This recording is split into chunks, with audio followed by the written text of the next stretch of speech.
পারমাণবিক অস্ত্রাগার নিরাপদ রাখার টাকাও নেই যুক্তরাষ্ট্রের হাতে, এমন খবরও দেখতে হলো।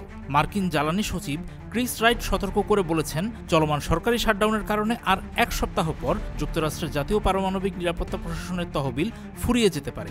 দেশটির পারমাণবিক অস্ত্রাগারের দেখভালের জন্য সরকারি ওই তহবিল খালি হয়ে গেলে প্রতিষ্ঠানটির কার্যক্রম স্থগিত করা হবে। রিপাবলিকান এবং ডেমোক্র্যাটরা সিনেটে ব্যয় বিলের বিষয়ে একমত হতে না পারার পর মার্কিন ফেডারেল সরকার কাজ বন্ধ করে দিয়েছে। প্রায় 7 বছরের মধ্যে প্রথমবারের মতো এমন অবস্থায় পড়েছে যুক্তরাষ্ট্র। 3 অক্টোবর সিনেট একটি রিপাবলিকান বিল বা একটি ডেমোক্রেটিক বিকল্প পাশ করতে ব্যর্থ হয়, কারণ দুটি পদক্ষেপই প্রয়োজনীয় ভোটের চেয়ে কম পেয়েছে। বর্তমান পরিস্থিতির জন্য রিপাবলিকান আর ডেমোক্র্যাটরা একে অপরকে দোষ দিচ্ছে।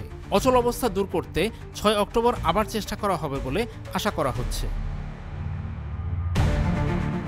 তহবিল ফুরিয়ে গেলে মার্কিন পারমাণবিক নিরাপত্তা প্রশাসনকে কিছু জরুরি শাটডাউনে যেতে হবে।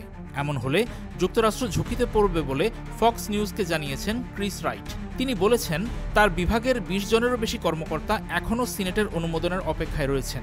ডেমোক্র্যাটদের দিকে অভিযোগের আঙুল তুলে তিনি বলেন, দলটি কৌশলগত দেরি করিয়ে দিয়ে এবং মূল ভোট আটকে রেখে শাটডাউন লম্বা করেছেন। শাটডাউনের মেয়াদ বাড়তে থাকলে সরকারি কর্মী ছাঁটাই করা শুরু হতে পারে বলে সতর্ক করেছে হোয়াইট হাউস। এক প্রতিবেদনে কাতার ভিত্তিক সংবাদ মাধ্যম আল জাজিরা খবরটি দিয়েছে। সতর্কবার্তায় জানানো হয়েছে, ট্রাম্প যদি দেখেন যে কংগ্রেসের ডেমোক্র্যাটদের সঙ্গে আংশিক সরকারি শাটডাউন শেষ করার আলোচনায় কোনো অগ্রগতি হবে না, তাহলে ব্যাপক হারে কেন্দ্রীয় সরকারি কর্মী ছাঁটাই শুরু হতে পারে।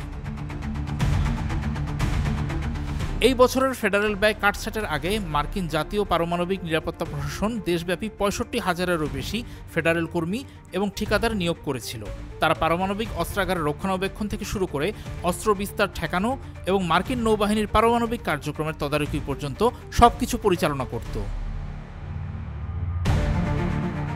মার্কিন জ্বালানি বিভাগ তাদের সর্বশেষ শাটডাউন পরিকল্পনায় বলেছে, তারা পারমাণবিক নিরাপত্তা কর্মীদের ক্রিটিক্যাল কন্ট্রোল অপারেশন সিস্টেম এবং পারমাণবিক অস্ত্র বিস্তার ঠেকানোর কাজে যুক্ত কর্মীদেরকেই রাখবে।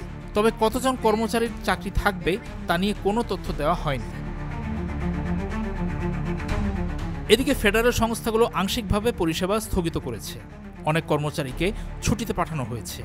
বাজেটের এমন অচলাবস্থার জন্য বিরোধী দল ডেমোক্র্যাটদের দায়ী করেছেন মার্কিন প্রেসিডেন্ট ডোনাল্ড ট্রাম্প। তিনি এই শাটডাউনকে কাজে লাগিয়ে কর্মীদের বেতন ভাতা কমানোর চাপ দিতে পারেন বলে মনে করা হচ্ছে। এমন সরকারি শাটডাউন এর আগে হয়েছিল 2018 সালের 22 ডিসেম্বর। সেই অচল অবস্থা 35 দিন ধরে চলেছিল।